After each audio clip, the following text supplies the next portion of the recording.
ये जिन वाणी माँ को वंदना शतबार है, वंदना शत। और अब यहाँ से ग्रंथाधिराज समय सार परमागम की 50 से लेकर 55 तक की गाथा पर आदरणीय भाई साहब का मार्मिक प्रवचन प्रारंभ होता है। सभी ध्यान पूर्वक सुनेंगे, बैठ जावे ग्रंथ लेके।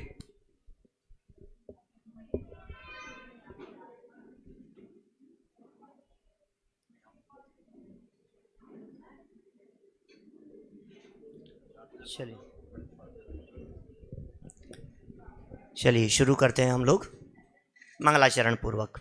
हाथ जोड़ ले में, आंखें बंद। जय श्री ओम नमः सिद्धेभ्य। ओम जय जय जय नमोस्तु नमोस्तु नमोस्तु। नमो अरिहंताणम, नमो सिद्धाणम, नमो आयर्याणम, नमो वज्रायाणम, नमो लोहे सव्यसाहुणम।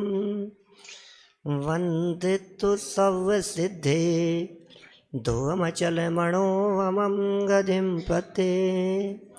वोचामी समय पाहुड़ मिणमो सुध केवली वणिनम।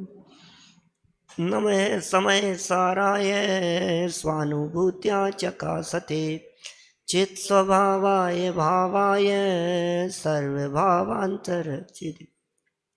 जिन स्वानुभूति से खेरी मम स्वानुभूति मधिगिरी। श्री विमल धारा जैन श्रुत आनंद अमृत से भरी। समता प्रवाह बहावती रागादि विकल्प तोणी के। माँ सरस्वती प्रतिभा वंदन दृष्टि निज में जोड़ी के।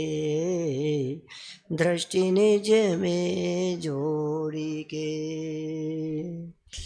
ग्रंथराज समय सार जी है भरत क्षेत्र की वसुंधरा पर ये कुछ अद्भुत उपलब्धि है इस भरत क्षेत्र के पामर जीवों की। इस वर्तमान पंचम काल में साक्षात तीर्थंकर परमात्मा यद्यपि इस पंचम काल में नहीं है, लेकिन फिर भी तीर्थंकर परमात्मा होते तो क्या होता, तब भी तो यही होता जो अभी हो रहा है। जयसेनाचार्य देव ने लिखा ऐसा इसी ग्रंथ में, शायद पुण्य पाप अधिकार के किसी प्रकरण, संवर अधिकार के किसी प्रकरण में उन्होंने ऐसा लिखा कि तुझे क्या लगता है, कहता है तीर्थंकर नहीं है, तीर्थंकर नहीं है, काश चौथा काल होता, पंचम काल चल रहा है, ऐसी बातें करता है ना। तो आचार्य देव ये कहते हैं, जयसेनाचार्य देव बड़ा होशियार बनता है, तो कभी चौथे काल में जन्म नहीं लिया क्या पहले कभी? अनंत बार चौथे काल में जन्म लेकर के आया है। अगर चौथा होता तो जैसे भगवान बन जाता। काश में विदेश क्षेत्र में होता। अरे विदेश क्षेत्र का कोई प्रदेश नहीं है जहां तुमने जन्म नहीं लिया हो। अनंत बार विदेश क्षेत्र के प्रदेश पर तुमने अनंत बार जन्म लिया है, फिर भी विदेह में तो जन्म लिया लेकिन विदेही तत्व को नहीं देखा। काम विदेह में जन्म लेने से नहीं होगा। क्षेत्र मुक्ति में साधक भी नहीं है और बाधक भी नहीं है, काल भी मुक्ति में साधक और बाधक नहीं है। और सुनो, तुम्हें यदि ऐसा लगता है कि काश तीर्थंकर परमात्मा होते, तो फिर इस बात को अच्छे से समझ लेना एक बार कि तीर्थंकर परमात्मा भी समौ शरण में बैठ करके भगवान आत्मा के स्वरूप को सिर्फ वाणी के माध्यम से बताते हैं। वहां भी भव्य जीवों को अपने पुरुषार्थ से ही आत्मा जानना पड़ता है। यहां भी ये कुंदकुंदाचार्य देव वही शुद्ध आत्म तत्व की चर्चा अपनी वाणी के माध्यम से बता रहे हैं, वही चर्चा बतला रहे हैं, वही चर्चा कह रहे हैं, वही चर्चा समझा रहे हैं जो बात तीर्थंकर परमात्मा समझाते थे। भाई वहां समौ शरण में कोई तीर्थंकर तुम्हें ऐसे बुला करके कि आओ भाई आओ, दिनेश जी साहब इधर आओ, इधर जितेंद्र जी साहब इधर आओ, हम आपको आत्मा, आपका हाथ आगे करो, हम आपको आत्मा देते हैं, ऐसा थोड़ी ना करते हैं। समौ शरण में भी आत्मा के बारे में सिर्फ बताया ही जाता है, समौ शरण में भी उपदेश ही दिया जाता है, इसके अलावा और कुछ नहीं होता। और वही उपदेश वर्तमान में हमें हमारे महाभाग्य से इस ग्रंथ समय सार के माध्यम से मिल गया है। उसमें भी गाथा 49 और उसके बाद का ये प्रकरण शुद्ध आत्म तत्व कैसा है उसके स्वरूप को बता देने वाला यह सुंदर प्रकरण है। 49वीं गाथा में विविध प्रकार के बोलों के माध्यम से आत्मा के गुण धर्म शक्तियों को बतलाया। आत्मा रस अरूप आदि है और अवक्तव्य है, अनिर्दिष्ट संस्थान है। और आत्मा कैसा है, बोले चैतन्य गुण वाला है। अब क्या नहीं है, ये बात 29 बोलों के माध्यम से इस गाथा 50 से 55 तक 6 गाथाओं के माध्यम से बतलाया है। एक बार गाथाएं बोल ले हुए, पद्यानुवाद बोल ले हुए, और फिर जो टीका के बारे में हमारी चर्चा चल रही थी उसी चर्चा को आगे बढ़ाएंगे। कुंद कुंदाचार्य देव के मूल शब्द पेज नंबर 112 पर, जिनके पास पुस्तकें हैं वे पुस्तकों में देखें। प्राकृत आपके विधान की पुस्तकों में नहीं है, पद्यानुवाद जरूर आपको आपके विधान की पुस्तकों में दिखेगा। बोलो भैया, गाथाएं 50 नंबर गाथा 112 पेज। जीवस्य नत्ति वर्णो न विगंधो न विरसो न विभासो न विरूपं न शरीरं न विसंथानं न संहननं। जीवस्य नत्ति रागो न विदोषो नैव विद्यते मोहो नोपच्चयान् कम्मं नो कम्मं चाभिषेणत्ति।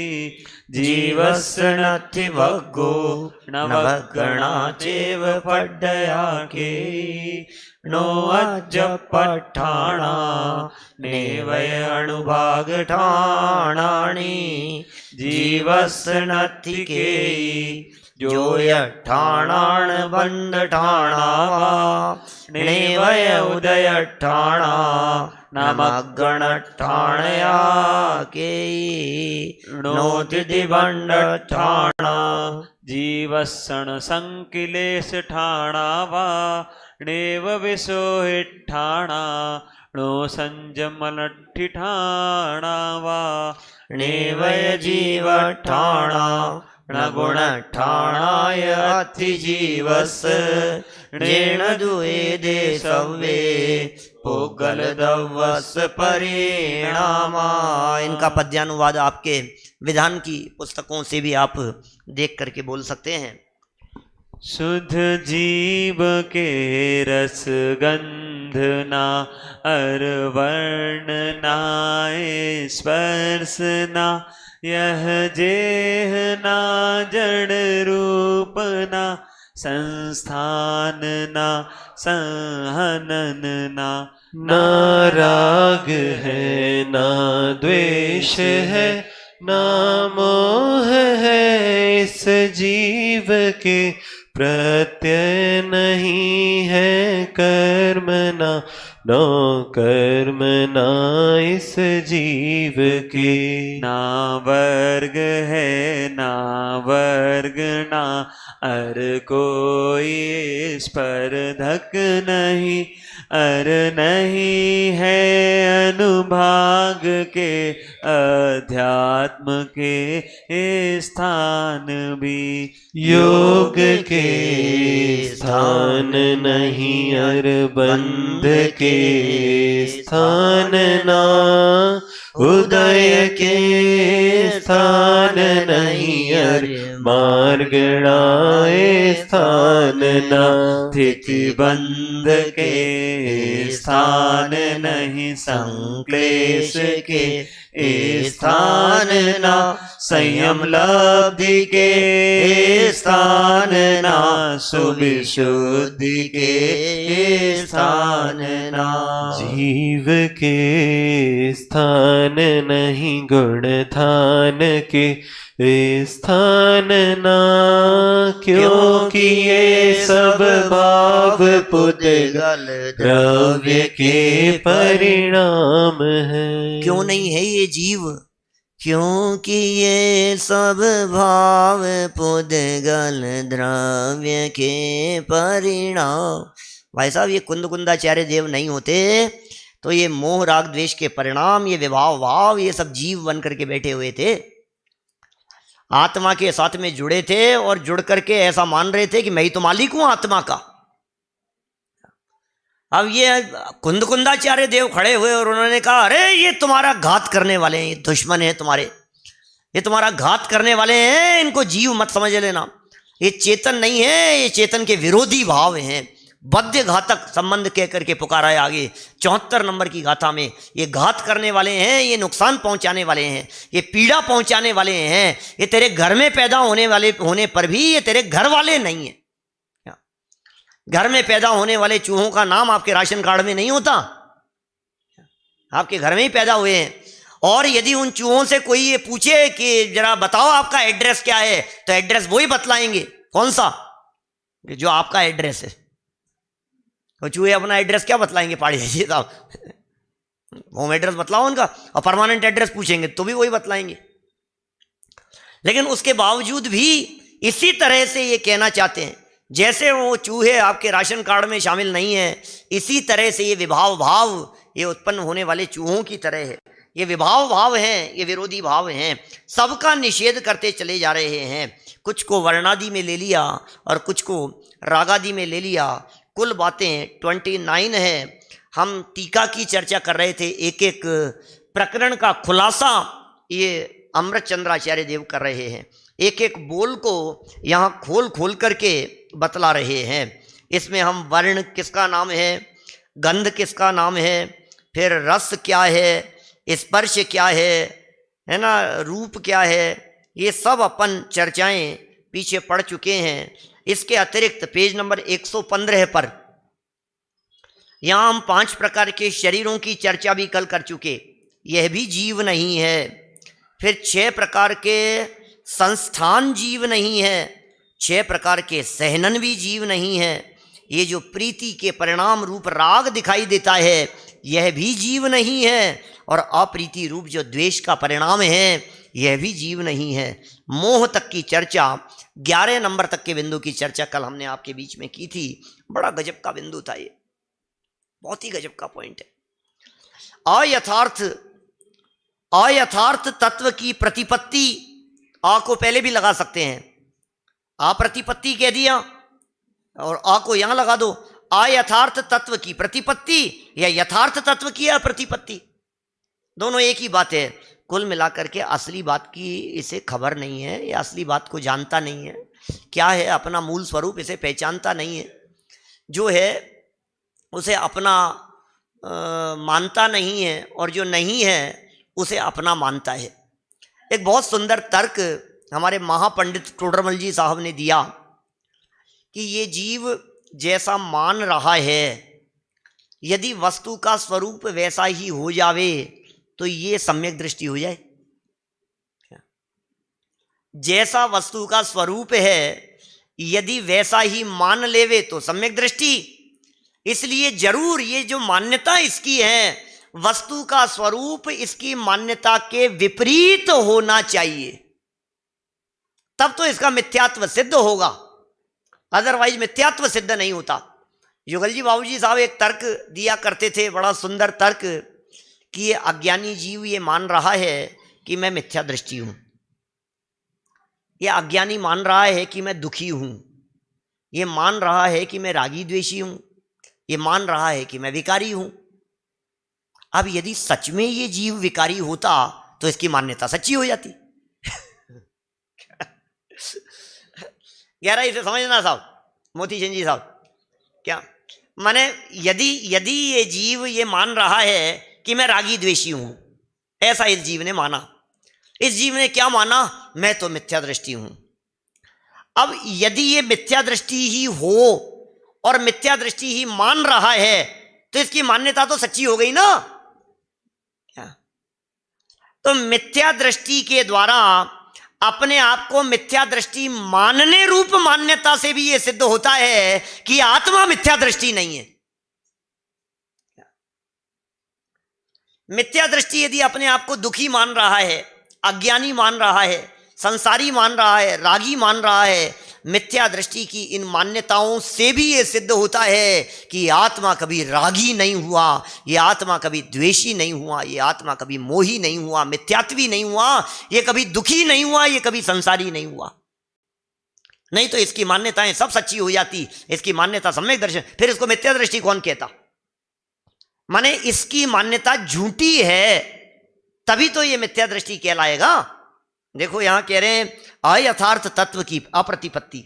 यथार्थ तत्व की अप्रतिपत्ति ये मिथ्यात्व है, ये मोह का चिन्ह है, यह भी जीव नहीं है, यह जीव का स्वरूप नहीं है। अगला बिंदु 12वें पॉइंट की तरफ बढ़ते हैं। प्रत्यय भी नहीं है आत्मा का, प्रत्यय आत्मा का स्वरूप नहीं। प्रत्यय क्या होता है? अमृतचंद्र स्वामी लिख रहे हैं मिथ्यात्व को प्रत्यय कहते हैं, अविरति को प्रत्यय कहते हैं, कषाय और योग ये सब प्रत्यय के लक्षण हैं। प्रत्यय कहा है आश्रव को, ये चार प्रत्यय जानना, मिथ्यात्व, अविरति और योग और कषाय प्रत्यय जानना, ये सब गाथाओं के अंदर आई है। आगे भी इस तरह की कर्ता कर्म अधिकार में बहुत चर्चाएं की है। मिथ्यात्व है ही नहीं तेरे में, कितना सुंदर लिख रहे हैं ये प्रत्यय आत्मा का स्वरूप नहीं है। इसका मतलब मिथ्यात्व भी आत्मा में नहीं है, अविरति भी आत्मा में नहीं है, कषाय और योग भी आत्मा में नहीं है। इन सबसे भिन्न आत्मा का स्वरूप है, इनसे भी भिन्न कर दिया। फिर 13वें पॉइंट में आगे आकर के कह रहे हैं, बोले कर्म भी जीव नहीं है। कर्म जीव नहीं है, ये जो शब्द दिया है इसका अर्थ कर्म जीव से भिन्न है। इसका कर्म परद्रव्य है, कर्म तेरे से अत्यंत भिन्न है। कर्म में और तेरे में हे जीव अत्यंत अभाव है। मान रहा है कर्म सुखी करता है, कर्म दुखी करता है। गाथा नंबर 333 34 से 32 33 से लेकर के 339 तक 8 गाथाएं दी, 32 से 39 तक। 332 से 339 तक सर्व विशुद्ध ज्ञान अधिकार में सांख्य मतावलंबियों जैसा कर्म ही तो कर रहा है, कर्म ही तो कर रहा है, कर्म का ही तो उदय है, ऐसे कर्म का उदय। लेकिन भाई जड़ कर्म घुमाता है मुझको, यह सम्यक ज्ञान हुआ है क्या? ऐसा है क्या? सम्यक ज्ञान है क्या? ये मिथ्या भ्रांति है ये। जड़ कर्म घुमाता है मुझको, यह मिथ्या भ्रांति रही मेरी। और फिर भी कर्म ही माई बाप बन करके बैठा है। बोलो कौन कौन से कर्म, जबकि इन कर्म का उदय जीव में आता ही नहीं है। कर्म का उदय जीव में नहीं आता, सच में जीव में नहीं आता। कि नहीं पंडित जी, आघातिया कर्मों का तो पुद्गल पर आता है और घातिया का उदय जीव में आता है। क्यों साहब? आघातीय कर्म का उदय, क्योंकि आघातीय कर्म से संयोग मिलते हैं, और ज्ञानावरण दर्शनावरण मोहनी अंतराय, इन कर्मों का उदय जीव में आता है। जीव के स्वभाव का अनुजीवी गुणों का घात करते हैं। आघातीय प्रतिजीवी गुणों का घात करते हैं, उनका उदय पुद्गल में आता है। भैया गलत फहमी में हो, ऐसा नहीं है। आघातीय के उदय से तो संयोग मिलते ही हैं, घातीय कर्म के उदय से भी संयोग ही मिलते हैं। कभी सुनी नहीं होगी आपने ये बात। क्या? ज्ञानावर्णी कर्म के उदय से भी संयोग मिलते हैं, दर्शनावर्णी कर्म के उदय से भी संयोग मिलते हैं, मोहनी और अंतराय कर्म के उदय से भी संयोग मिलते हैं। क्या बात कर रहे हो? ये तो वकील साहब ऐसा लग रहा हो कि ये क्या कह रहे हो आप? बोले वेदनी कर्म के उदय से मिलते हैं संयोग, तो नाम कर्म के उदय से शरीर, गोत्र कर्म के उदय से उच्च नीच, आयु कर्म के उदय से शरीर में स्थिति, वेदनी कर्म के उदय से जितने गाड़ी वाड़ी बंगला मकान जो भी है, ये सब वेदनी कर्म के उदय से। अब सारे संयोग तो आघातिया से मिल रहे हैं, आप घातिया कैसे कह रहे हो? अच्छा मुझे एक प्रश्न का जवाब दो, फिर मैं आपको सब प्रमाण दूंगा, आगम प्रमाण से बात कर रहा हूं। मुझे तो एक बात का जवाब दो, ज्ञानावर्णी कर्म क्या काम करता है? ज्ञान के ऊपर आवरण डालने का। कैसे डालेगा आवरण? कैसे ढकेगा? इसको ज्ञान नहीं हो, ये काम ज्ञानावर्णी कर्म का मोटो है। ये ज्ञानावर्णी कर्म क्या चाहता है? इसको ज्ञान नहीं हो। कैसे कैसे कैसे करेगा वो? तो ज्ञानावर्णी कर्म के 9 कर्म कहे हैं। गोमटसार कर्मकांड की बात कर रहा हूं। गोमटसार कर्मकांड में ज्ञानावर्णी कर्म अपने 9 कर्म को भेजकर इसके ज्ञान पर आवरण डालने का प्रयत्न करता है। अपने 9 कर्म ज्ञानावर्णी कर्म के पढ़े होंगे आप लोगों ने। दर्शनावर्णी कर्म के अलग 9 कर्म है। बोले साहब दर्शनावर्णी कर्म के 9 कर्म क्या है? जैसे नींद आ रही है, मान लो दर्शनावर्णी कर्म के उदय से नींद आती है ना, निद्रा दर्शनावर्णी कर्म के उदय में, तो क्या काम करता है? तो कहता है बोले गरिष्ठ भोजन करना है, दही मट्ठा वगैरह लेकर के बैठना खूब गरिष्ठ, खीर खांड खा करके बैठा आराम से, फिर नींद आ रही है तो उन्हें नींद क्यों आ रही है? उसने दर्शनावरणी कर्म के 9 कर्म थे वो। ज्ञानावरणी कर्म का तीव्र उदय आया, बोले इसको ज्ञान नहीं हो तो क्या करे? बोले अंधेरा हो गया, अब पढ़ ही नहीं पा रहा हूं, चश्मे का नंबर उतर गया, देख नहीं पा रहा हूं। समझ रहे? आंख में मच्छर आ गया, दिखाई नहीं दे रहा है। क्यों? आप तो ज्ञान से जानते हो ना, आंख में मच्छर क्या? नहीं, चक्षु इंद्रिय आवरण कर्म का उदय है, मति ज्ञानावरण कर्म का उदय। चक्षु इंद्रिय संबंधी मति ज्ञानावरण कर्म का तीव्र उदय होता है तो चक्षु में मच्छर आ जाता है और देख नहीं पाता है। ज्ञानावरणी कर्म का 9 कर्म, कान खराब हो गए, अब सुनाई नहीं दे रहा हमारे को कुछ भी। बोले ये कौन से कर्म का उदय? बोले कर्णेंद्रिय संबंधी मति ज्ञानावरण कर्म के तीव्र उदय में कान खराब होते हैं, मशीन काम नहीं करती है। ये सब 9 कर्म के हैं। अंतराय कर्म का उदय आया। अब अंतराय कर्म का उदय आत्मा में आएगा तो आत्मा का क्या करेगा? अंतराय कर्म का उदय आया तो उसने गवर्नमेंट ऑफिस के अंदर ऐसा कर्मचारी भेज दिया जिसने आपका काम अटका दिया। समझ रहे हैं आप? अंतराय कर्म का उदय अंदर, लेकिन वो कर्म का उदय आपके काम अटकाने के लिए कुछ न कुछ 9 कर्म का सहयोग लेते हैं। तो आचार्य कुंद स्वामी ये कहना चाह रहे हैं, अब ये जिन 9 कर्मों का सहयोग ले रहे हैं, कुंदाचार्य देव कह रहे हैं, बोले सब जड़ थे, जड़ का सहयोग ले रहे हैं अपने जाति भाइयों का। खुद जड़ जाति के थे, ज्ञानावरणी आदि, जड़ का सहयोग लिया। और सुन, जड़ की तरफ देख देख करके दुखी होने की जरूरत नहीं है, क्योंकि तू चेतन है। एक द्रव्य का दूसरे द्रव्य के साथ में अत्यंत अभाव है, इसलिए जड़ कर्म तेरा कुछ भी बिगाड़ने में समर्थ नहीं, कुछ भी नहीं बिगाड़ सकता है। तो पुद्गल से भिन्न देख, सब कर्मों के नाम दे दिए यहां। ज्ञानावरण, दर्शनावरण, वेदनीय, मोहनीय, आयु, नाम, गोत्र और अंतराय, ये 8 कर्म जीव नहीं है। जीव नहीं है, जीव के नहीं है, जीव का सुधार बिगाड़ करने में समर्थ नहीं है। और मैं कर्म के नाम पर दुखी होता रहता हूं। पाप कर्म के उदय से तो डरो, ऐसा कहते रहते हैं लोग। अरे यार तुम भूत प्रेत से मत डरो, कोई बात नहीं, पाप से तो डरो, कम से कम पाप से तो डरो, पाप से तो डरो। ये कह रहे हैं पाप से भी मत डरो। क्या बात कर रहे हो? फिर तो स्वच्छंद हो जाएगा। कि नहीं, बार बार में कहते रहते हैं स्वच्छंद होने के लिए ये बातें नहीं है, उपदेश तो ऊंचा चढ़ने के लिए दिया जाता है। ये कर्म तेरा बिगाड़ता नहीं है, ये निर्भय बना रहे हैं तुम्हारे को। ये कर्म का उदय शरीर पर आएगा, कर्म का उदय तुम्हारे पर नहीं आएगा। ये कर्म का उदय संयोगों में आएगा, कर्म का उदय तुम्हारे ऊपर नहीं आएगा। ये कर्म जड़ हैं, अचेतन हैं। ये बात यहां इन्होंने कह दी है, क्योंकि ये पुद्गल द्रव्य के परिणाममय होने से अपनी अनुभूति से भिन्न है। ये सब हमारी अनुभूति से भिन्न है, माने चेतन की अनुभूति में ये सारी बातें नहीं हैं। चलिए और देखिए आगे 14 नंबर के बिंदु में कह रहे हैं, बोले 9 कर्म भी नहीं है। 9 कर्म क्या होता है? कर्म के उदय से मिले हुए संयोगों को 9 कर्म कहते हैं। 9 कर्म की परिभाषा देखो, अमृतचंद्राचार्य देव की सूक्ष्मता। बोले ये घर बार, गाड़ी, महल, मकान, इनको 9 कर्म नहीं कहते। इनको वास्तव में कहीं 9 कर्म लिखा नहीं है कहीं शास्त्रों में। तो 9 कर्म क्या होते हैं? 6 पर्याप्तियों और 3 शरीरों के योग्य पुद्गल स्कंधों को 9 कर्म कहते हैं। और वो 9 कर्म भी जीव नहीं है। 6 पर्याप्तियां जानते हैं आप? आहार, शरीर, इंद्रिय, श्वासोश्वास, भाषा और मन। आहार शरीर इंद्रिय पज्जत्ति आण पाण भाषमणो चत्तारी पंच छप्पिये इंद्रिय वियल सन्नीनम। एक इंद्रिय के 4 पर्याप्तियां, विकलत्रयों के 5 पर्याप्तियां, सैनी पंचेंद्रियों के 6 पर्याप्तियां। जिनके पर्याप्तियां पूरी होती हो वे पर्याप्तक, जिनके नहीं होती हो वे अपर्याप्तक। इन सब की चर्चा आगे चल करके 20 नंबर के बोल में कहेंगे। पर्याप्त अपर्याप्त वगैरह वहाँ करेंगे, 28 नंबर के बोल में वहाँ करेंगे अपन उसकी चर्चा। तो 6 पर्याप्तियां और शरीर के योग्य पुद्गल परमाणु थे, सब परद्रव्य हैं। उनसे भी अपने आत्म तत्व को भिन्न मानो, भिन्न स्वीकार करो, वो जीव नहीं है। ये सब पुद्गल द्रव्य के परिणाम स्वरूप है। कठिन तो नहीं लग रही है बात? पर्याप्तियां और 3 शरीर। 3 शरीर क्यों कह रहे हैं? क्योंकि हमारे साथ में 3 शरीर रहते हैं एट ए टाइम। औदारिक, वैक्रियक और औदारिक वैक्रियक नहीं रहते? तो आहारक, तेजस, कारमान। औदारिक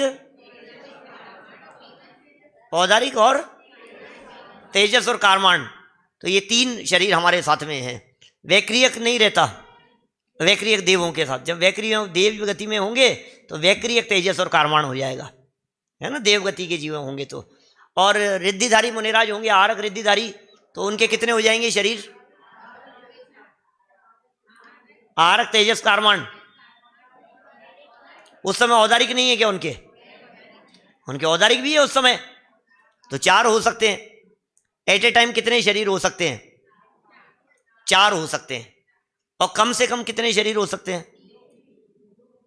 2 हो सकते हैं। तेजस कारवाण अनादि संबंधी च विग्रह गति में 2 शरीर हो सकते हैं। किसके? किसके? जीव के? ये जीव के नहीं होते क्या? शरीर शरीर का है, जीव के शरीर नहीं होता, ये बात यहां कह रहे हैं भैया। चलो 4 शरीर हो सकते हैं अधिकतम, लेकिन जीव के नहीं होते, क्योंकि वो पुद्गल द्रव्य के परिणाम है, 9 कर्म है, 9 कर्म वर्गणाएं, वो सब भिन्न जानना उनको। और देखिए आगे, वर्ग भी जीव नहीं है, वर्गणा भी जीव नहीं है। ओहो, वर्ग वर्गणा स्पर्धक, ये सारे कर्णानुयोग के महान गहरी बातें हैं, ये कर्णानुयोग की चर्चाएं। और समय सार और आत्मख्याति लिखने वाले ये कुंदकुंदाचार्य और अमृतचंद्राचार्य देव, इनका कर्णानुयोग का ज्ञान कितना निर्मल था, ये इन विषयों को देख करके पता लगता है। ना वर्ग है ना वर्गणा, कोई स्पर्धक नहीं है, वर्ग नहीं है, वर्गणा नहीं है। ये वर्ग होता क्या है? कल की थी चर्चा थोड़ी सी, यहां लिख रहे हैं, कर्म के रस की शक्तियों, कर्म के रस की शक्तियों अर्थात अविभागी प्रतिच्छेदों का समूह, वो वर्ग है। अविभागी प्रतिच्छेदों का समूह, शक्ति के अंशों को अविभागी प्रतिच्छेद कहते हैं। अविभागी प्रतिच्छेद जानते हैं कि आप क्या होता है? मेरा एक प्रवचन है, सिंगल प्रवचन, डलास अमेरिका का किया हुआ, अविभागी प्रतिच्छेद के ऊपर। गहराई से समझने वालों को, अविभागी प्रतिच्छेद के स्वरूप को समझने वालों को जरूर उसे जानना चाहिए। 1 घंटे तक लगातार उस अविभागी प्रतिच्छेद होता क्या है उसे समझाया है। जानते हैं क्या आप लोग? कितने लोग जानते हैं अविभागी प्रतिच्छेद के बारे में? थोड़ा अच्छे से गहराई से हाथ खड़ा करें तो पता लगे मेरे को, अविभागी प्रतिच्छेद के बारे में। नहीं, घबराहट की बात नहीं है, हाथ खड़ा कर दो, आता है तो उसमें क्या, पूछूंगा नहीं, लेकिन पता तो लगे कितने लोग जानते हैं अविभागी प्रतिच्छेद क्या होता है?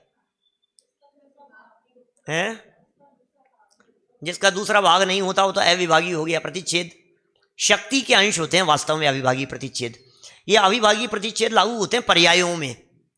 ये अविभागी प्रतिच्छेद का प्रकरण ऐसा है पापा, ऐसा गजब का प्रकरण है, ये कहता है एक पर्याय दूसरी पर्याय से भिन्न है, ये बात अविभागी प्रतिच्छेद सिद्ध करके बतलाते हैं। माने आचार्यों ने शास्त्रों में इसको समझाने के लिए एग्जाम्पल दिए हैं, और वो एग्जाम्पल दिए हैं चिकनाई के। ये तो सुना होगा, दूध, गाय के दूध में भी चिकनाई। 1 बूंद गाय का दूध लो, 1 बूंद भैंस का दूध लो, 1 बूंद भेड़ का दूध लो, 1 बूंद तेल लो, 1 बूंद घी लो, 1 बूंद पानी की हो, बोले सबकी चिकनाई के अंश सब में अलग अलग है, मात्रा सबकी एक जैसी है, साइज मात्रा एक जैसी है सब में, लेकिन जो चिकनाई के अंशों में जो तारतम्य रूप भेद है, बोले ये क्या है? बोले अविभागी प्रतिच्छेद, उसमें चिकनाई के ज्यादा ज्यादा होते गए हैं, इसलिए अविभागी प्रतिच्छेद माने उसकी पावर है। पावर कितनी कितनी घट बढ़ रही है, ये अविभागी प्रतिच्छेदों से ये बात जानी जाती है।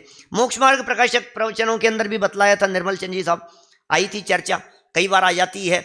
मैं इसको और कई उदाहरणों से, मैंने कम से कम 20 उदाहरणों से इस अविभागी प्रतिच्छेद को सिद्ध किया है उस प्रवचन में। एक आध सैंपल बतलाता हूं आपको। जैसे देखो, एक रेड कलर की गोली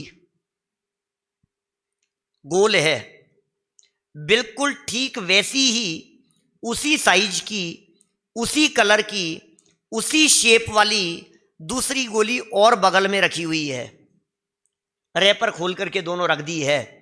आपको देखने में, आंखों से देखो चाहे दूरबीन से देखो चाहे कुछ भी करके देखो, आप उसको सब आपको दोनों एक जैसी दिखाई दे रही है। लेकिन जिन्होंने वो बनाई थी और जिन्होंने पैकिंग की है, अब उन दोनों के रैपर को देखो तो आपको पता लगता है एक 5 mg की, एक 500 mg की है। ये क्या है? ये क्या चीज है?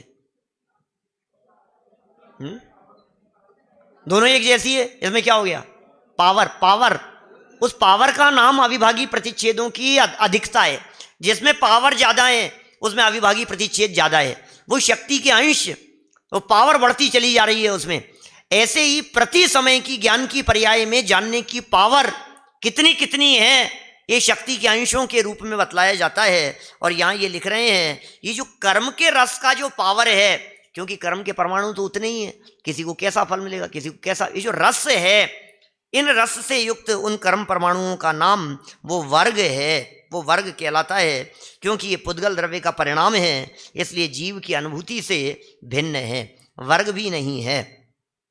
वर्गणा क्या होता है? वर्गणा 22 प्रकार की वर्गणाएं होती है, जानते हैं आप? एक परमाणु को मिलाकर के 23 वर्गणाएं कही जाती है। परमाणु को स्वतंत्र गिन करके उसको भी वर्गणा में शामिल कर लेते हैं तो 23 कह देते हैं वर्गणाएं। बोले वर्गों के समूह को वर्गणा कहते हैं। अब वर्ग में जो अविभागी प्रतिच्छेद थे, बोले समान अविभागी प्रतिच्छेदों के समूह वाले जो वर्ग हैं वे वर्गणा कहलाएंगी। ग्रुप हैं ये पुद्गल परमाणुओं के, वर्गणा। ये वर्गणाएं भी 5 तरह की वर्गणाओं का संबंध इस जीव से विशेष रूप से देखा जाता है। आप देखिए हमारे लाइफ में, पूरे जीवन में यदि अपन देखेंगे ना तो सिर्फ 5 से ही संपर्क दिखेगा। एक है शरीर संरचना, आहार वर्गणाएं है ये औदारिक जाति की, तो ये आहार वर्गणाएं हैं। आहार वर्गणा के अंदर ये सारे दिखाई देने वाले सब जो दृश्यमान जगत है ये सब आहार वर्गणा से बना हुआ है। ये माइक भी कौन सी वर्गणाओं से बना है? आहार वर्गणा से। ये टेबल आहार वर्गणा से, ये दीवार आहार वर्गणा से। आहार वर्गणाएं भाई साहब, आहार वर्गणाएं हैं, क्योंकि ये सब कोई ना कोई रूप में शरीर रहा हुआ है, ये आहार वर्गणा रूप है। दूसरी जिससे हमारा संपर्क दिखता है वो है भाषा वर्गणा। आहार वर्गणा से शरीर, भाषा वर्गणा से वाणी। तीसरा है मनोवर्गणा, मन के परिणाम। अब इनके अलावा क्या है? शरीर, मन, वाणी तीनों आ गया। आहार वर्गणा, भाषा वर्गणा, मनोवर्गणा। एक है तेजस वर्गणा और एक है कारमान वर्गणा। तेजस वर्गणाओं से तेजस शरीर और कारमान वर्गणाओं से कर्म। बोले इन 5 का इस जीव के साथ में विशेष संबंध देखा जाता है। और इसमें भी बड़ी गजब की बात यह है कि एक वर्गणाएं भी दूसरी वर्गणा की कर्ता धर्ता नहीं होती। क्या ताली एक हाथ से बजती है कि 2 हाथ से? दोनों हाथ से बजती है, एक से तो नहीं बजती। और एक से बज जाए तो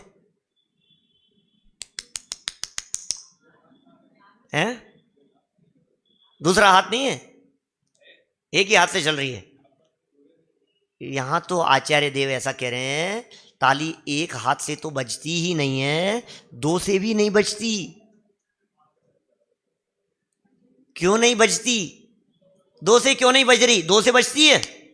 नहीं, 2 से तो बज रही है ना, 2 से भी नहीं बज रही। क्यों? क्योंकि ये जो दोनों ताली जो थी, आपके जो हाथ थे, ये आहार वर्गणाएं हैं। शरीर आहार वर्गणाएं हैं, और जो ध्वनि है वो भाषा वर्गणाएं हैं। और आहार वर्गणा भाषा वर्गणा की कर्ता नहीं होती। समझ में आ रही है बात? आहार वर्गणाएं भाषा वर्गणा की कर्ता धर्ता नहीं होती। कारमान वर्गणाएं आहार वर्गणा की कर्ता धर्ता नहीं होती। अभी बातें सब चिंतन करने जैसी हैं। अभी जो हमने कहा ना कि इस कर्म के उदय से ऐसा, इस कर्म के उदय से ऐसा, शरीर नाम कर्म से नहीं बनता। आपको लगेगा कैसी बात कर रहे हो, नाम कर्म से शरीर नहीं बनता? बोलो साहब धन्य कुमार जी, नाम कर्म से शरीर नहीं बनता है। नाम कर्म से नहीं बनता है। क्यों नहीं बनता है? समझना गहराई से। क्योंकि नाम कर्म तो कारमान वर्गणाएं हैं, शरीरार वर्गणाएं हैं। नाम कर्म से शरीर बने तो क्या ये नाम कर्म की रचना है? क्या नहीं, यार वर्गणाओं की रचना है। हाँ, शरीर संरचना होने में वो नाम कर्म का उदय निमित्त जरूर है, कर्ता नहीं हो सकता है। क्योंकि कारमान वर्गणाएं इन आहार वर्गणाओं की कर्ता नहीं हो सकती। ये सब वर्गणाएं सब पुद्गल हैं, इनका सबका काम पुद्गल में हो रहा है। कार्माण वर्गणाओं का परिणमन कर्म में हो रहा है, आहार वर्गणाओं का परिणमन आहार वर्गणाओं में हो रहा है। अरे भाई, एक परमाणु दूसरे परमाणु को छूता नहीं है। जब परमाणु परमाणु स्कंद रूप होने पर भी एक दूसरे को छूते नहीं है, तो मैं तो इन परमाणुओं से भिन्न चैतन्य तत्व हूं, ये परमाणु मुझे कैसे छू सकते हैं। यहां वर्गणाओं से रहित कह दिया गया। वर्गों के समूह रूप वर्गणा भी जीव नहीं है, क्योंकि वर्गणा भी पुद्गल द्रव्य का परिणाममय होने से अपनी अनुभूति से भिन्न है। तर्क तो वही दे रहे हैं, तर्क तो वही है। लगातार 29 बार एक ही तर्क दिया है, एक ही तर्क दिया है 29 बार। चलिए आगे बढ़ते हैं, वर्गणा से आगे बढ़ें। क्या स्पर्धक, स्पर्धक क्या होते हैं? स्पर्धक भी कुछ अलग प्रकार की पावर है उन कर्मों की। ये लिख रहे हैं, मंद तीव्र रस वाले कर्म समूह के विशिष्ट न्यास जमाव रूप अर्थात वर्गणा के समूह रूप स्पर्धक भी जीव नहीं है। वर्गों के समूह को वर्गणा कहते हैं, वर्गणाओं के समूह को स्पर्धक कहते हैं। वर्ग के समूह वर्गणाएं, वर्गणाओं के समूह स्पर्धक हैं। जब वर्ग और वर्गणाई जीव नहीं है, तो वर्ग और वर्गणाओं के समूह रूप स्पर्धक जीव कैसे हो सकते हैं? जीव तो उनसे भिन्न है। कई तरह के स्पर्धक आपने चर्चाएं सुनी होगी, कभी घूमट सार वगैरह कभी सुना हो, कभी चर्चाएं ऐसी कर्मों की चर्चाएं कभी हमारे से सुनी हो। मोक्ष मार्ग प्रकाशक में भी कई बार आई। स्पर्धक होते हैं, कुछ देशघाती जाति के स्पर्धक होते हैं, कुछ सर्वघाती स्पर्धक होते हैं। क्षयोपशम की परिभाषा में सुना होगा जितेंद्र जी साहब, क्षयोपशम की परिभाषा में क्या है? क्षयोपशम की परिभाषा, सर्वघाती स्पर्धकों का उदयाभावी क्षय, क्या, और सदअवस्था रूप उपशम, देशघाती स्पर्धकों के उदय रूप जो अवस्था होती है उसे क्षयोपशम कहते हैं। सुनिए, मोक्ष मार्ग प्रकाशक के अंदर क्षयोपशम की परिभाषा दी है। घूमट सार वगैरह में तो है ही सब जगह पर, लेकिन सर्वघाती स्पर्धक, देशघाती स्पर्धक माने ऐसे कर्म परमाणुओं की ऐसी योग्यता पूरी तरह से घातने में जो समर्थ हो वे सर्वघाती कहलाते हैं। आंशिक घात करने में समर्थ हो वे देशघाती कहलाते हैं। और एक बड़ी गजब की बात है, देशघाती स्पर्धकों के अंदर दोनों तरह की योग्यता होती है, आंशिक घात करने वाली भी और पूरी तरह से घात करने वाली भी। घातीय कर्मों में ही देशघाती और सर्वघाती होते हैं स्पर्धक। स्पर्धक समूह है उनका देशघाती सर्वघाती। क्या क्या है ये देशघाती और सर्वघाती? जैसे 47 कर्म प्रकृति है ना घातीय कर्मों की, तो उनमें से 26 देशघाती है, 21 सर्वघाती है। जैसे ज्ञानावरण की अपेक्षा से बात करो तो केवल ज्ञानावरण सर्वघाती, और मति ज्ञानावरण, श्रुति ज्ञानावरण, अवधि मने पर ये ज्ञानावरण ये देशघाती। ऐसे ही दर्शनावरण में बात करो तो केवल दर्शनावरण सर्वघाती, और 5 निद्रा भी सर्वघाती, और चक्षु अचक्षु अवधि दर्शनावरण ये देशघाती। जो देशघाती कर्म प्रकृतियां होती हैं उनमें गुणस्थान नहीं गिरता उनके उदय। जैसे मिथ्यात्व सर्वघाती है, सम्यक मिथ्यात्व सर्वघाती है, और सम्यक्त्व मोहनी है ये देशघाती है। तो सम्यक्त्व मोहनी कर्म प्रकृति का उदय आवे तो गुणस्थान गिरता नहीं है। चौथा गुणस्थान में सम्यक्त्व मोहनी का उदय आवे विचलित होकर के रह जाएगा। मिथ्यात्व का उदय आएगा वो सर्वघाती प्रकृति है, चौथे से पहले में आ जाएगा।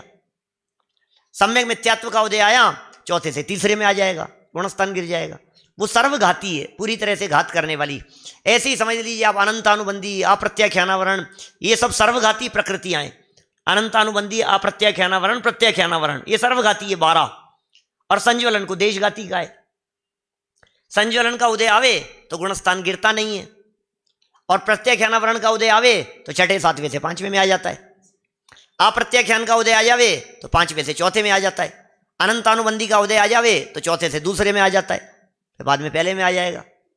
तो देशघाती और सर्वघाती जाति के विविध तरह के स्पर्धक होते हैं, लेकिन ये कह रहे हैं भाई कि कुछ भी स्पर्धक हो, कैसे भी स्पर्धक हो, सच्चाई तो ये है कि मेरे से भिन्न है बस।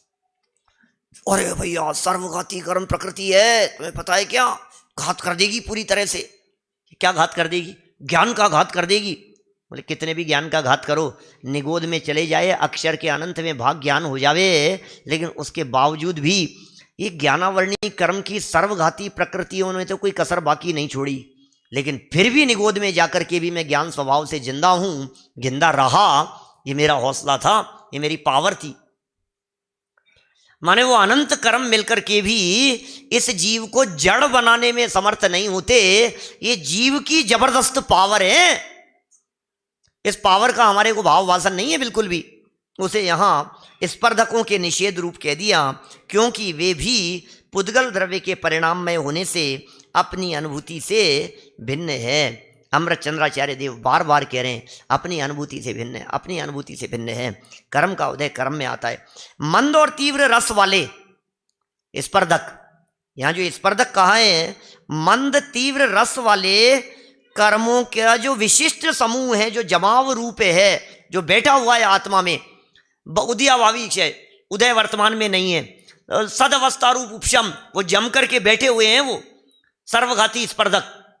सदअवस्था रूप उपशम रहेगा उनका, जिस जगह पर है वे स्पर्धक वहां के वहीं जम करके बैठ गए, वो उदय में नहीं आ रहे हैं। वो ऐसे स्पर्धकों का भी जीव में अभाव कह दिया गया।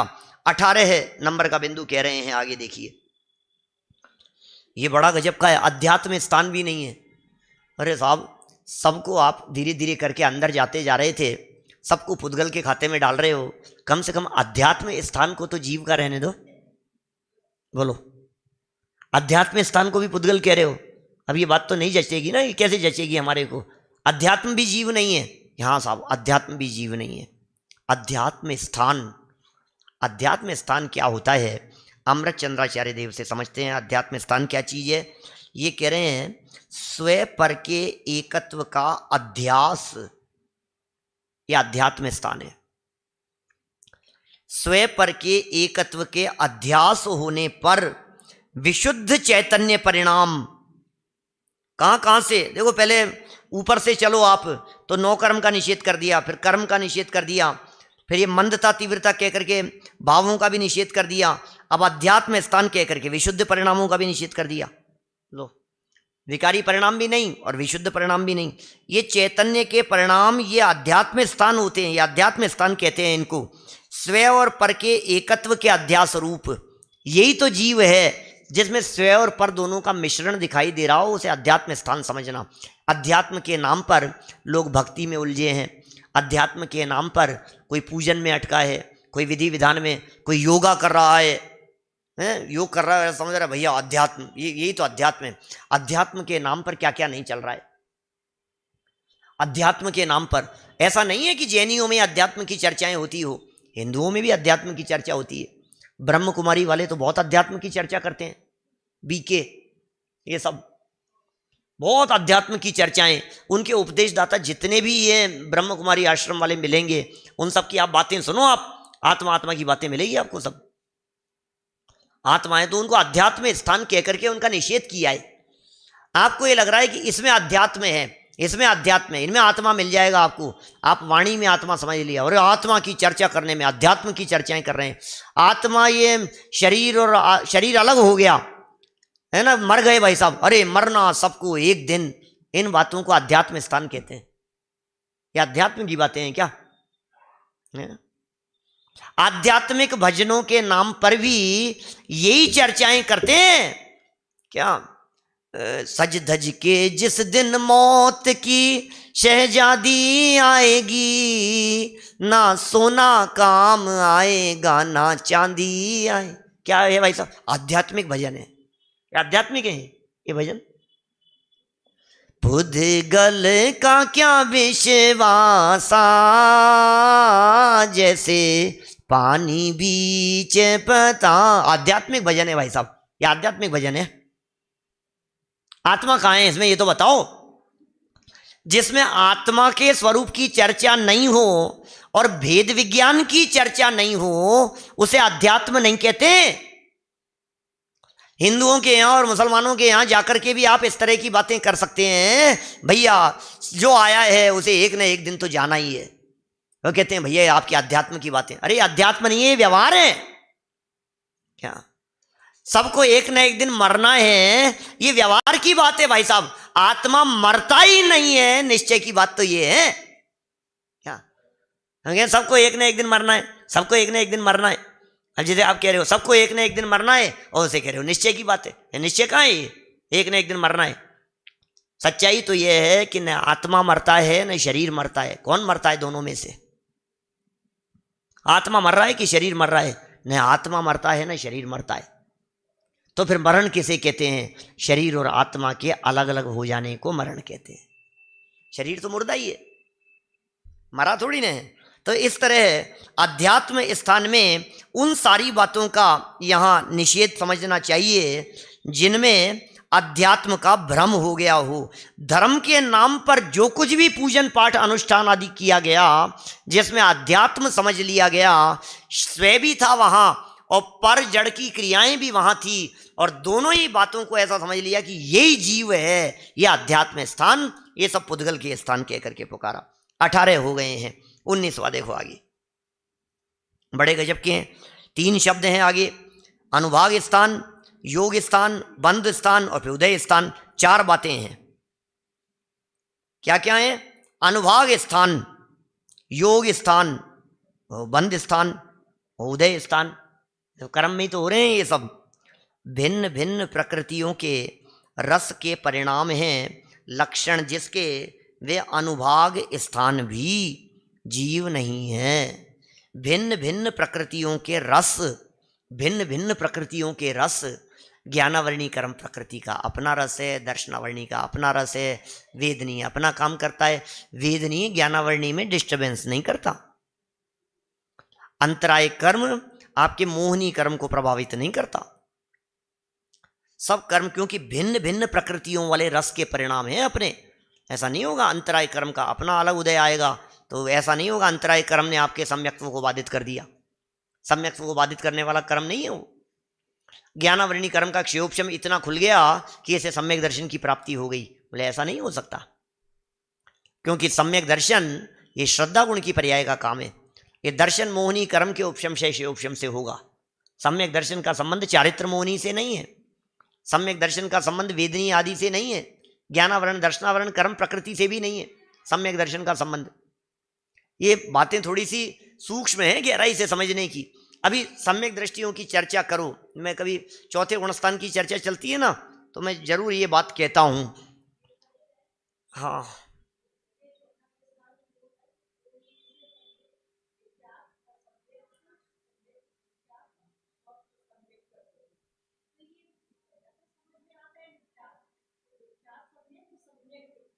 ये तो दर्शन मोहनी की 3 प्रकृतियां हैं ना, मिथ्यात्व, सम्यक मिथ्यात्व और सम्यक्त्व मोहनी। सब अपना अपना ही काम कर रही हैं। अब ये इनके ऊपर प्रवचन अलग से किए हुए हैं बहुत सारे, आप वहाँ मतलब बता देंगे आपको कहाँ मिलेगा। मोक्ष मार्ग प्रकाशक के प्रकरणों में 7वें अध्याय के विशिष्ट प्रकरणों में जहाँ कर्म प्रकृतियों की चर्चाएं की है, आप वहाँ देखेंगे तो उसमें आपको बराबर वो बातें ख्याल में आएंगी। माने मिथ्यात्व कर्म क्या काम कर रहा है, सम्यक मिथ्यात्व क्या होता है, सम्यक्त्व मोहनी कितना काम कर रहा है तो मिथ्यात्व के ही टुकड़े ये है, तो श्रद्धा को विचलित करने वाले। लड्डू का एग्जाम्पल दिया है मैंने उसको समझाने के लिए। 100 ग्राम के लड्डू का, 100 ग्राम का लड्डू, और उसमें से फिर ध्यान होगा आपको 100 ग्राम का लड्डू था, सर्दियों के दिनों का लड्डू था वो, लेकिन वो लड्डू जहरीला था। हाथ से उसको तोड़ने का प्रयास किया सर्दियों के समय में हथेली से, तो उसके 3 टुकड़े हो गए। 90 ग्राम एक तरफ रह गया, 9 ग्राम एक तरफ और 1 ग्राम एक तरफ आ गया। अब यदि 90 ग्राम वाला लड्डू खा ले वे तो मर जाए, वो मिथ्यात्व है। दर्शन मोहनी वाला लड्डू था ये, उसमें 90 ग्राम तो मिथ्यात्व है और 9 ग्राम सम्यक मिथ्यात्व है और 1 ग्राम सम्यक्त्व मोहनी है। अब इसने यदि 90 ग्राम वाला खा लिया तो मर गया, गुणस्थान गिर करके पहले में आ गया है तो मर ही गया है तो सीधा। 9 ग्राम वाला खाया तो एकदम ऐसा झटका इसको लगा कि मानो मरा, जाग निकलने लगे और लेकर के डॉक्टर के भागे। 9 ग्राम वाला इलाज हुआ। अब ये 2 स्थितियां हो सकती है, गुणस्थान वहां से सम्यक मिथ्यात्व में तीसरा हो गया। अब तीसरा गुणस्थान सम्यक मिथ्यात्व के उदय में हुआ, संभल जाए तो वापस चौथे में आ जाए, और नहीं संभले और मर जाए तो पहले में चला जाए, सम्यक मिथ्यात्व। और 1 ग्राम वाला लड्डू था, 1 ग्राम मात्र, क्या किया? सम्यक मिथ्या, सम्यक्त्व मोहनीय जिस कर्म प्रकृति का नाम है, तीसरी कर्म प्रकृति, इसको चखा, रखा और रखते ही झटका लगा और बस थोड़ा सा विचलित तो हुआ और कुछ नहीं, झेल गया उसको, गिरा नहीं। सम्यक्त्व मोहनी कर्म प्रकृति का काम है। खैर ये अलग अलग कर्म, भिन्न भिन्न कर्म प्रकृतियों में भिन्न भिन्न तरह के रस होते हैं। एक महत्वपूर्ण बात कह करके बस यहीं पूरी करता हूं बात को, कल करेंगे, कल पूरा कर देंगे इसको अपन, इन गाथाओं को सबको पूरा कर देंगे, बीच में छोड़ के नहीं जाएंगे यहां से। सम्यक दर्शन किसका नाम? सम्यक दृष्टि कौन? पहचानो भाई साहब। आप लोग बातें करते हो सम्यक दर्शन की। इस देश में कौन कौन सम्यक दृष्टि है? 2-4 सम्यक दृष्टियों के नाम बतलाओ, बोलो भाई आवाज। 2-4 सम्यक दृष्टियों के नाम अपने दिमाग में सोचो तो सही, ये सम्यक दृष्टि होगा, ये सम्यक दृष्टि होगा। अब बोलना मत, मन में समझ लेना कि शायद ये हो सकता है यार सम्यक दृष्टि। नाम मत लो भले ही, लेकिन दिमाग में आपके ये तो जरूर सम्यक दृष्टि होगा, ये तो जरूर होंगे सम्यक दृष्टि। जितेंद्र जी साहब, आपको कहाँ मिलेंगे? आपके इंदौर में कोई सम्यक दृष्टि? पता नहीं साहब, लेकिन हमारे ऋषभ जी साहब थे, वो जरूर बहुत बहुत अभ्यासी थे। पता नहीं क्या, अपन तो कुछ नहीं कह सकते, लेकिन बहुत लगता है उनका जो दृढ़ श्रद्धांत था। कह तो कौन किसके बारे में सकता है, लेकिन बोलो साहब, धर्मचंद जी साहब, आपके कलकत्ता में कोई है? क्या पता, देश में तो दिखते होंगे। मैं गारंटी से कह सकता हूं मोतीचंद जी साहब, आपको जो सम्यक दृष्टि दिमाग में आ रहे होंगे वो सब सम्यक दृष्टि विद्वानों में ही आ रहे होंगे। आपको ऐसे लग रहा होगा वो पंडित जी यार क्या गजब भाई साहब, वो तो यार गजब ही थे, वो पंडित जी वो ऐसे हैं, वो ऐसे हैं। सुनो, ये जो विद्वत्ता दिखाई दे रही है, अरे क्या गजब बोलते हैं भाई, आपको सम्यक दर्शन भाषा से दिख रहा है क्या? अरे उनका तो क्षयोपशम क्या गजब है भाई साहब, बात करते हैं और ऐसे ग्रंथ खोल करके और ऐसे गाथाएं बताते हैं, ऐसे रेफरेंस बता देते हैं भाई साहब, सम्यक दृष्टि होंगे वो। आप ज्ञान के क्षयोपशम से सम्यक दर्शन को नाप रहे हो। सम्यक दर्शन श्रद्धा गुण की पर्याय है, उसका संबंध ज्ञान से नहीं है, ज्ञानावरणी कर्म से नहीं है, और भाषा वर्गणा से तो है ही नहीं। क्या भाषा से सम्यक्त्व की नाप नहीं होती, ज्ञान से भी सम्यक दर्शन की नाप नहीं होती। इसलिए आपको ज्ञान और भाषा से यदि सम्यक्त्व दिख रहा है तो आपको ये बातें गहराई से समझनी चाहिए। ये अनुभाग स्थान में कह रहे हैं भैया, मोहनी कर्म का उदय और ज्ञानावरणी कर्म का क्षयोपशम, ये दोनों के उदय अलग अलग आते हैं। ज्ञानावरणी कर्म का क्षयोपशम बहुत मंद हो, लेकिन मोहनी दर्शन, मोहनी का उदय चला जाए तो सम्यक दृष्टि हो जाता है, क्योंकि भिन्न भिन्न अनुभाग स्थान कहे गए हैं, अनुभाग स्थान भिन्न भिन्न हैं। इसी तरह से योग स्थान भी कहेंगे, बंद स्थान भी कहेंगे, और उदय स्थान आदि की भी चर्चा करेंगे। अभी नहीं करेंगे चर्चा, कल करेंगे। कहाँ कहाँ हमारे जीवत्व पने का भ्रम हो जाता है, उन सब का निषेध आचार्यों ने किया है। कल प्रकरण को आगे बढ़ाएंगे। अभी जनवाणी स्तुति लेके आगे बढ़ते हैं। निज निधि निज में बताई, यह अनंत उपकार है उसके लिए जिन वाणी माँ को वंदना। विधान का लाभ लेने के लिए पुनः इसी लिंक पर जुड़ेंगे। 9वां नमो।